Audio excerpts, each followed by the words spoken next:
नमस्कार मित्रांनो, मी कोकणी म्हारक्या, माझं गाव तळवली. तर आम्ही आमच्या आता क्षेत्रफळात जातो आहे. क्षेत्रफळात म्हणजे काय, की आमची ग्रामदेवता आहे. त्या ग्रामदेवतांपैकी एक आहे की खेमदेव म्हणून. तर त्यांची एक लोकेशन आहे, क्षेत्रफळ म्हणून बोलतो. तर तिकडे आता आम्ही चाललो आहे, गावातली माणसं सर्व पालखी घेऊन. तर कशाप्रकारे जातो बघा, आत्ता महिना आहे मार्च आणि लोकेशन बघा, हिरवगार निसर्गरम्य वातावरण बघा. तर चला डायरेक्ट रिअल व्हॉईसमध्ये बघूया. पालखी झोलत होतो, तर झोलवताना ना ते हार वगैरे पुढे येत आहेत, तर त्यासाठी हार बांधतोय. देव बघा किती सुंदर आहेत.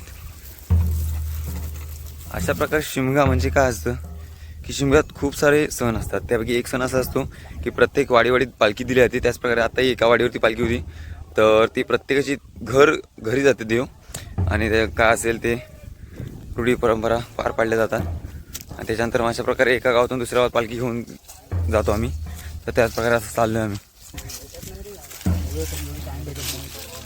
जंगलातून, रानातून, काट्याकुट्यातून घेऊन जातो अशा प्रकारे.